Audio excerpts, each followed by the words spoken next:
So for me, it's important that if we're addressing the subject of health and healing, is that we come from an understanding of what is disease. And Dwal is very clear here that all disease is the result of inhibited soul life. It's the result of the flow of soul consciousness through life here. And in a way, it's been the human condition because when, as we talked before, we were talking about death and dying, and we looked at and we talked about birth and how when we go through the birthing process, the different vibration of energy between the higher dimensions and this dimension literally does have the effect it does have the effect of wiping our hard drive. Well, that's how it seems to be. And there are people who will say that when they were born, they did not lose the connection. There was just a tiny part of them. Whatever is happening in their life, there is a part of them that knows, that can permanently feel that love, that source love flowing through them, and it never goes. But for many, that knowing and that link to that source love as a permanent presence is not, we're not aware of it. And that is what I feel is that connection to soul energy, to that love energy, that level of consciousness of unconditional love. I'm very aware that the word soul is used in many different ways and is interpreted in many different ways. For me, it's a level of each of us that is in the unconditional love of self. So in a way, it's part of the human condition to have fallen into a disease state. But it doesn't have to be that way. And my belief is that is changing. And so this is the purpose. If that is the cause of disease, then the purpose of healing, or whatever that process, however we want to call it, is simply about reconnecting, creating a possibility of a reconnection to the souls, to feeling that flow of essence, of soul self, of love, on an ongoing, permanent basis, whatever is happening. So that a loved one dies and there's grief, but it doesn't swamp out that constant stream of knowing that everything is eternal, that everything is love. So in a way, there are many stories that talk about this first disconnection that humanity did, the times when either through the life or at birth it became that this forgetting arose. And it isn't good or bad, it's just part of a bigger cycle. Humanity has gone into a gross forgetting. And from a gross forgetting, a wonderful remembering occurs. That's the nature of cycles. It's the nature of a pendulum.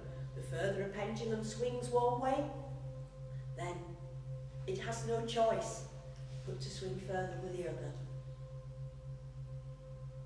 And as the nature of a cycle is that each part of the cycle is in balance.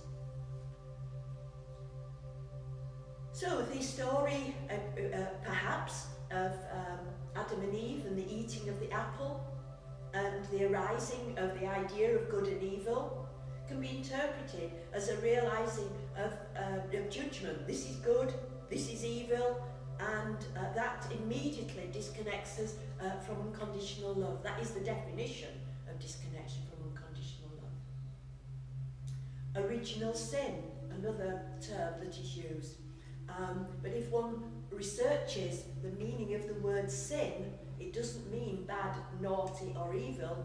It actually means becoming incarnate. And I'm sure you know of other stories and examples. Now, in one way of describing, I'll come around this side so that you can hit the board. So here we have a suggested list, and we'll talk through each of them, of where disease comes from, how it arises.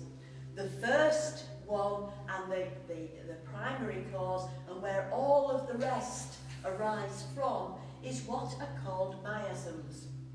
And a miasm is just like the potential soil in us out of which a diseased state, a malfunction, if you like, of the physical body, of the emotional body, of the mental body can arise.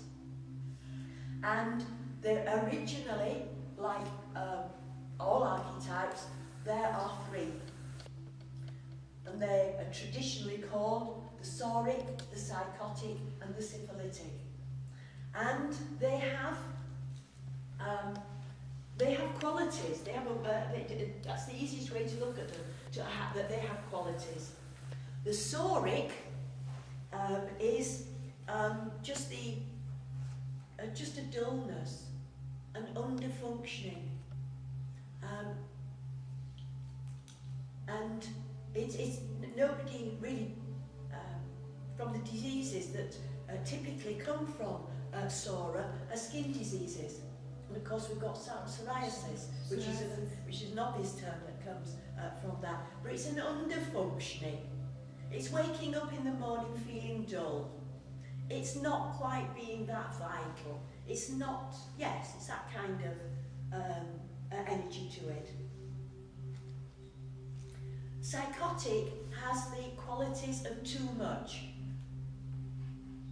Hyper. To whatever is happening, it's overdone. It's got a hype to it. And the syphilitic, the basic energy of the syphilitic one is destruction. So it's interesting to notice that this flows through all of disease. And it's obviously much more involved and complicated. There are mixtures of these miasms that come together and they actually create other miasmatic states. But just what for this all we need for this purpose is to look at the three basic ones. And as an example, to take the idea of an office, and in this office, it's winter, and like often happens, everybody gets a cold. All right. So within this office, and ostensibly perhaps it's the same cold, whatever the story, it's been passed round, so and so brought, whatever. But just to look at that office and see how each individual person does that cold. There'll be one person who knows it's just a bit runny, but not much. They feel terribly lethargic, they keep falling asleep, they start being late for work, they just haven't the motivation to really, they're just, okay? There's somebody else who's sneezing all over the place, nose is running everywhere, and they've got, and it's just obviously a lot happening. They're coughing and spluttering and etc. And excessive mucus and what's the trying to remember the proper name? Can't. Anyway, whatever. Of discharge from the nose, etc. And then there's somebody else who isn't, who isn't doing cold as energetically as that, but their nose gets very, very red. It gets excoriated. and their throat is very, very sore, and they get a chest infection. We have the destructive. You know, the nose is only sore because the discharge is excoriating, it burns. It's destroying the tissue of the skin tissue around the nose. Same as the throat, they've got that inflammation and chest infection. There is a destructive element to it. So within the simple cold, we can see how these three basic miasms are expressed. And this is the way that we do everything. And it's also a mixture of these. And it doesn't matter on what level the dis-ease, whether it's on the mental level, the emotional level, or the physical level, is being expressed, then one can see these qualities coming in. And in a way, at the moment, it's part of the definition of the human state. And it is, of course, if we in this, it is, as we're experiencing, a very strong catalyst for us to want to really be reconnected to that soul energy, to that constant stream of bliss and love and sense of well-being. Okay, so that's the starting point. Developing from that, and everything develops from that, we get the hereditary aspect, which everybody knows, quite a lot about, and is very well recognised. That if there is a history of a certain type of illness within the family, then that is passed on through that family. Sometimes it misses a generation, and sometimes one experiences something from a couple of generations, 2 or 3 generations back. But there is, as part of the physical process, if you will, of being born to human parents, the whole process involves the passing on of hereditary programming and DNA. Now, this is, as it says in many ancient texts, we actually express the qualities going back 7 generations. Now, if you take you and you go out on your family tree back 7 generations, that can include a lot of people. But these passed father to son,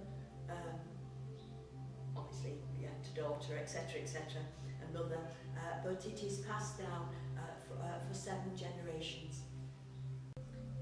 And we could say that, of course, if we embrace the idea that part of the choice, part of the process of coming into incarnation is that we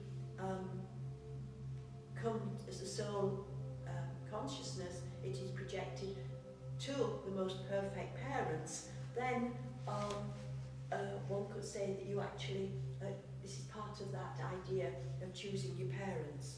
You actually choose the history, the lineage that is most going to support the process for that incarnation. Okay? Right, now the karmic one is a really interesting one, and it's really one that I invite you to use your own discernment and to be open to the possibility and see how this idea makes sense to you. There is a lot of evidence to suggest that the larger group of people that you know, that you're intimately connected with, immediate family, extended family, important people in your life, boss at work, and whatever it might be, you have been in a kind of that group for many incarnations, and each member of that group has played a different part.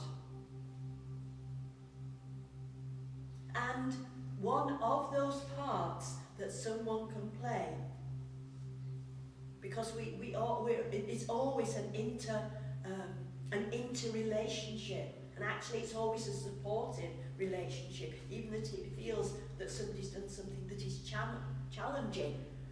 It is that challenge that creates a learning, a healing, a step forwards. And I feel that sometimes someone within that extended group will choose to come in a particular way, totally in service. There'll be something for themselves, but the main thing is actually in service. And this often will be the reason when we don't understand why somebody is ill. For example, childhood leukemia. Why did that child, if they chose the parents or whatever the reason, why would a young child have leukemia? Or why would a Down syndrome child be born? If there is reason, if there is a divine pattern, if this is not just failure and retribution and mistakes, if there is a higher intelligence, which I believe there is, then that higher intelligence is always there. It does not, if that is a truth, it is a truth. And if that is a truth, there are no mistakes. And even though we might see it, there is a bigger pattern. There is a bigger picture. And what I'm suggesting is that often in childhood illnesses and birth defects, there is a bigger picture. And that child is bringing a gift.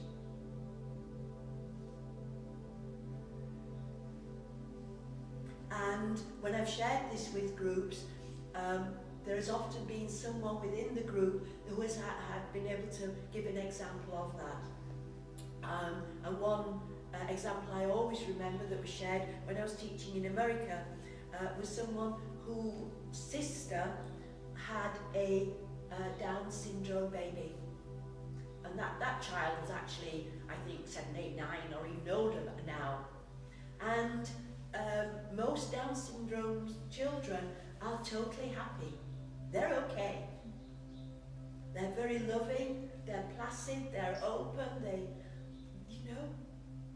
if we let go of any label and any expectation, they're beautiful.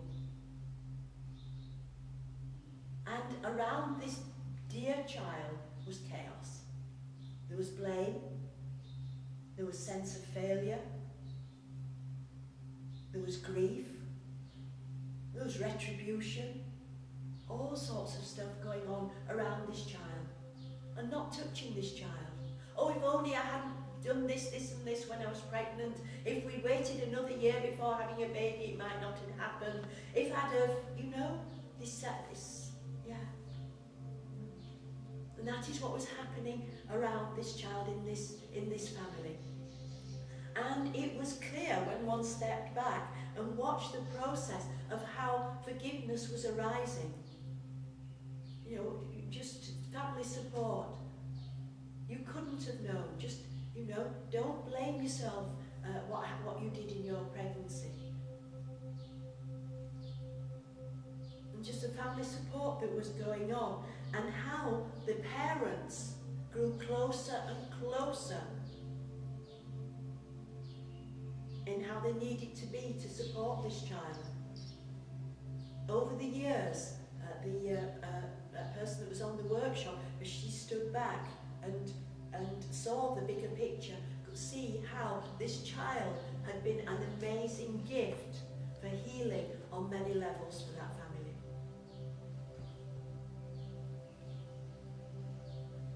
So that is simply my invitation to, if there is a situation which seems unfair, unreasonable, has no answer, then look for the bigger picture. All the time, look for the bigger picture. Now, what's also interesting is that what can happen, and this is why it's important for healers to have this information, is that a family can bring a young family member for healing, but they don't need the healing. There's nothing wrong with them, but the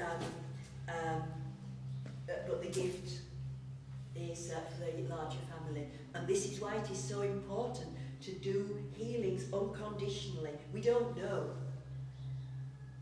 Is it perfect for this child to be as it is? We don't know. But the angels do. And the healing for that child may not change anything at all, but it will take an energy into the family energy that may be a catalyst for a bigger resolution.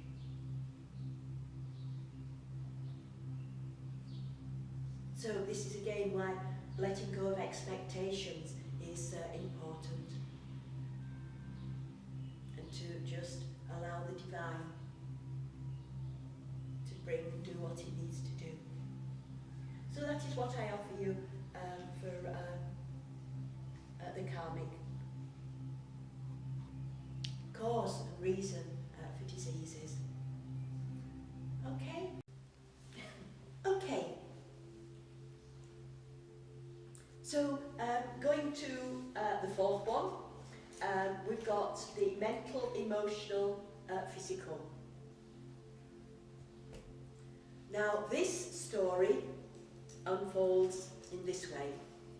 So a person is born, and they're born with certain miasmatic tendencies into a mummy and daddy that has certain DNA vulnerabilities, and within the family and extended group there are karmic issues. So that creates a potential for disease on many levels to happen. And this person, is living their life, and as part of the play out of that life, in their late 20s, they separate from their husband. And it was a karmic event, etc., etc. And that marriage comes to an end. In the late 20s, this woman finds herself divorced. And gets over it best she can, and goes back to work or whatever, or finds herself bringing up the children, etc. And in her life, in her consciousness, she still has a bitter thoughts. There is still resentment. And when she's at home on her own in an evening or whatever, or perhaps in dreams,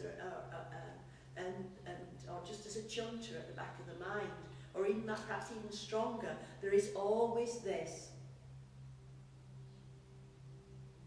resentment, disappointment, anger, whatever, these thoughts. Those thoughts create an emotional response.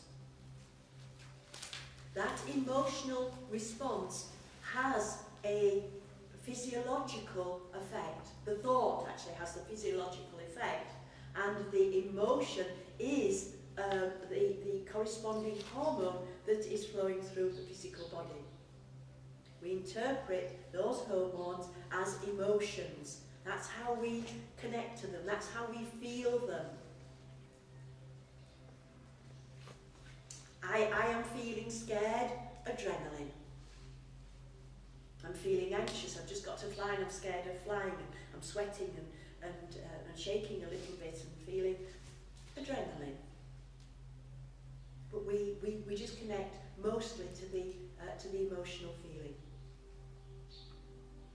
That change, that chemical change, due to the thought that created an emotion, creates a chemical change.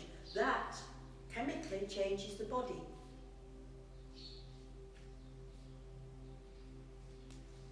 And a wisdom that is held really in Chinese medicine philosophy is an understanding of the correspondences between certain organs and certain emotions.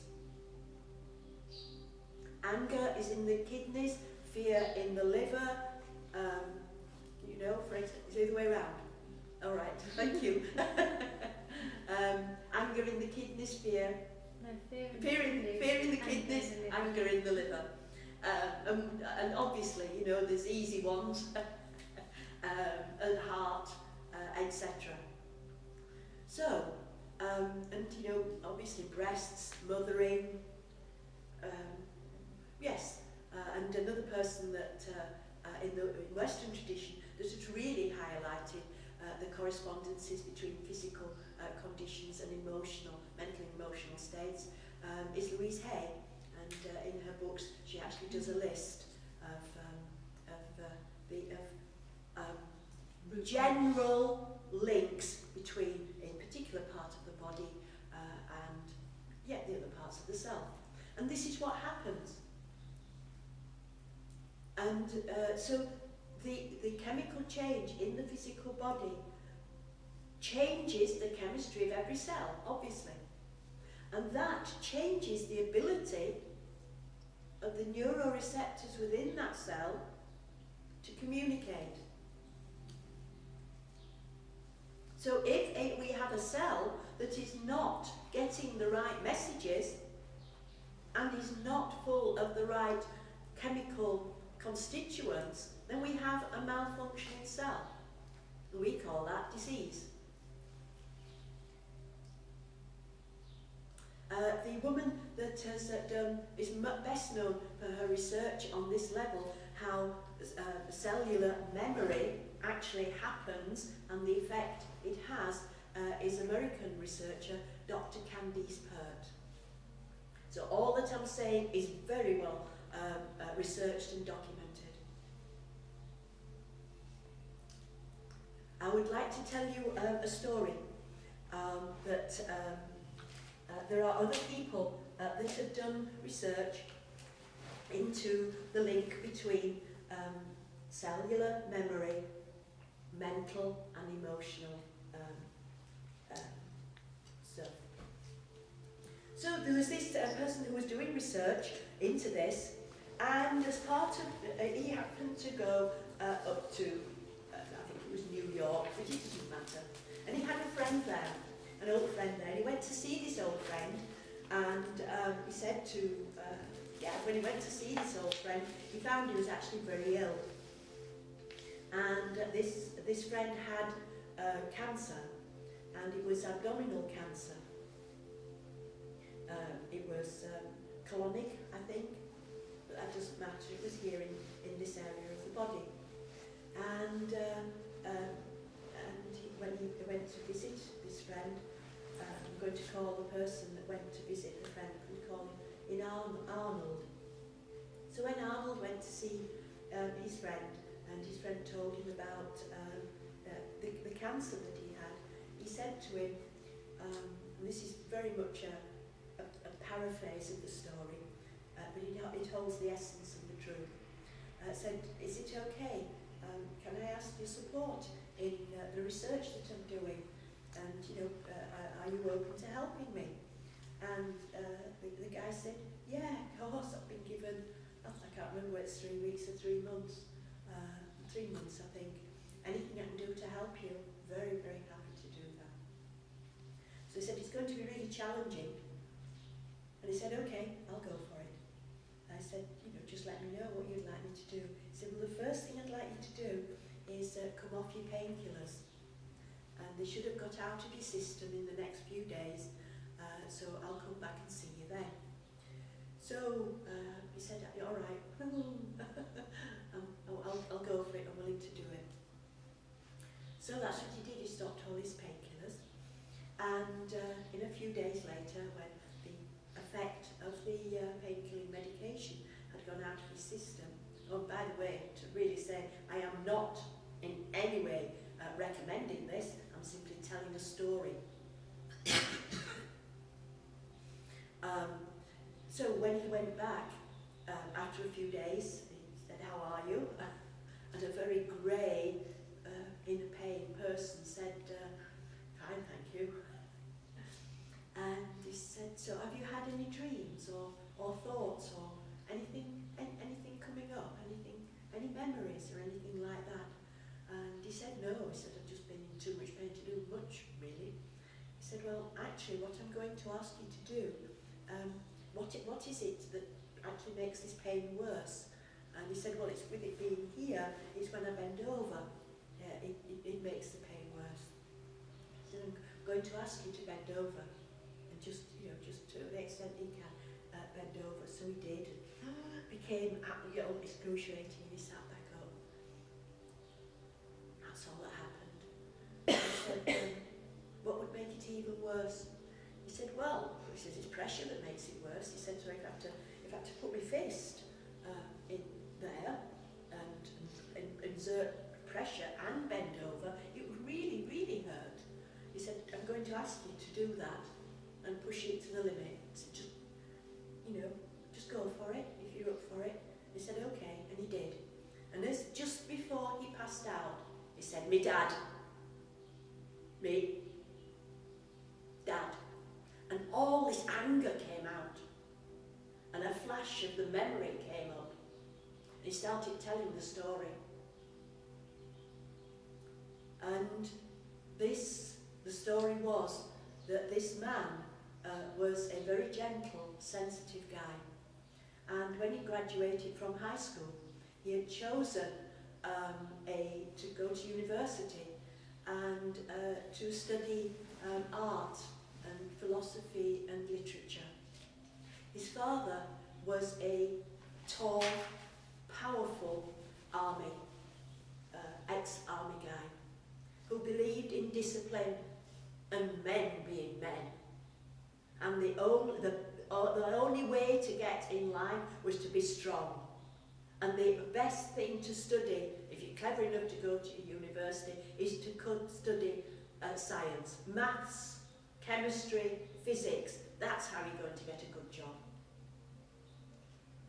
So the father would not allow this guy. He said, "If you go study,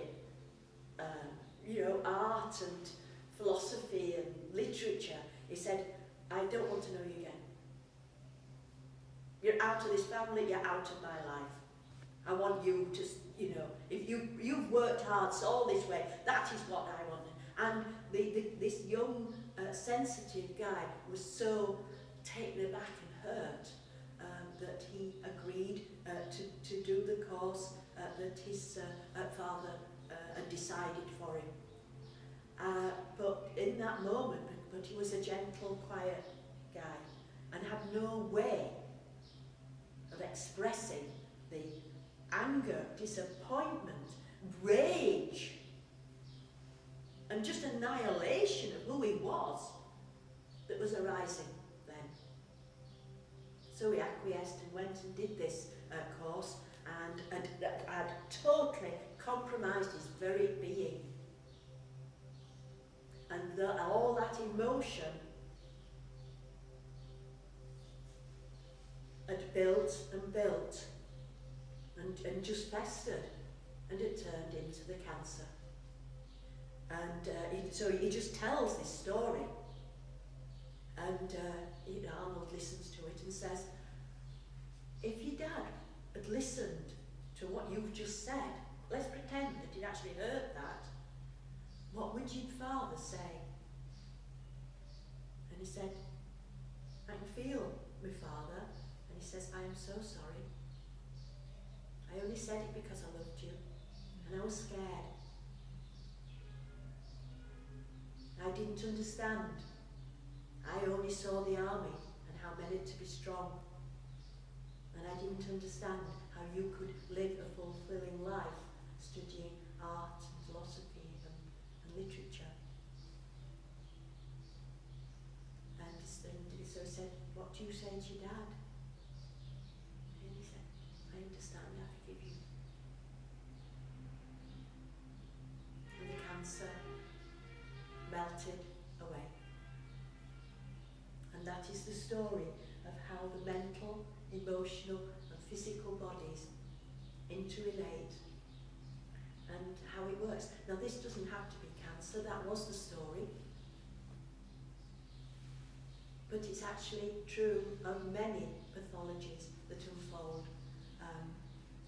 And we have the myosome, we have the potential, we do have the karma, we do have the inherited tendencies, but we don't have to do it.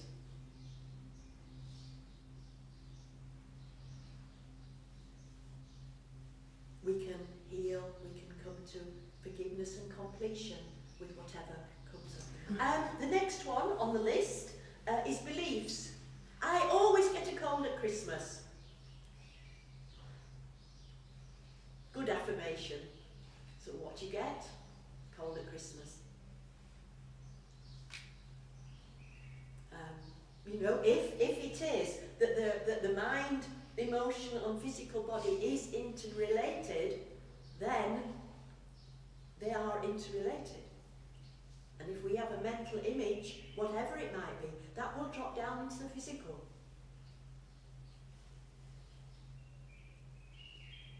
Okay, so that's that easy one to deal with.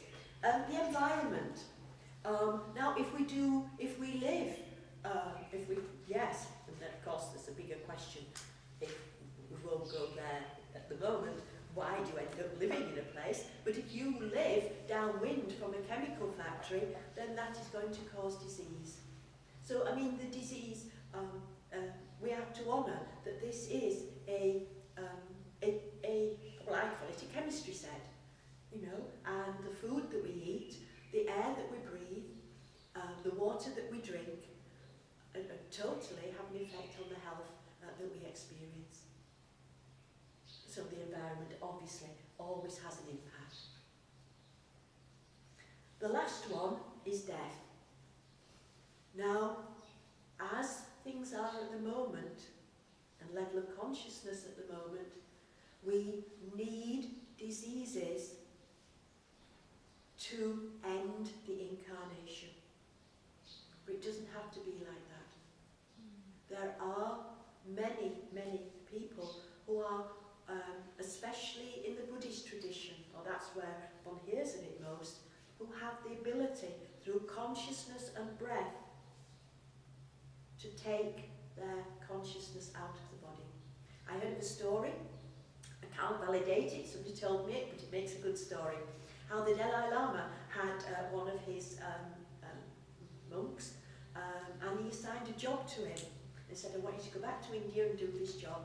And he said, I'm sorry, but I can't. I'm very aware that I've felt the call of my soul, and that my last breath will be in about 10 days, 2 weeks.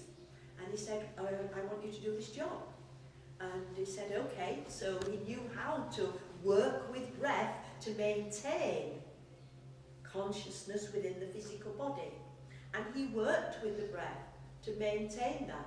And when the job was done, he sat in meditation and simply took his consciousness out of the body. And that is conscious dying, where we know that's what we're doing. And yes, animating the physical body, I now don't need that anymore. And they consciously abstract. Now, most of us are not at that level of consciousness. We're very identified that we are the body. That's why you dress it and put makeup on it and brush its blessed hair. You know, we identify that this is who we are, and this is how I look today. Long mantra that we have all the time, that in some way this is who we are, and that belief system and mantra, which is very energetically perpetuated. You know, I am hot, I am cold, I have a cold, I am whatever. It's the constant mantra that this is who we are. That means that the identification with mind, emotions and body is very, very strong. And And the only way that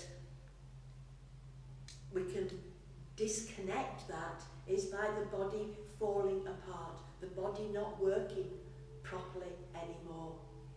And as the body stops working properly and falls apart and won't work anymore, then we are left with no choice. We have to, the body's had it. We can't inhabit it anymore. So then we left no choice but to actually allow the deathing process to occur. And that separation from consciousness and physical body to happen.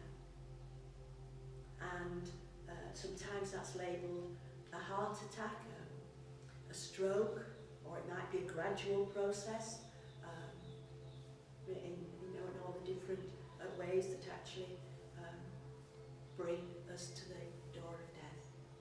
So at the moment we use disease to get out of the incarnation. And that disease is not to be healed.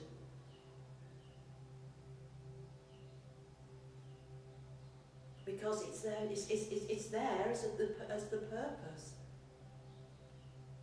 So again, to work with people unconditionally.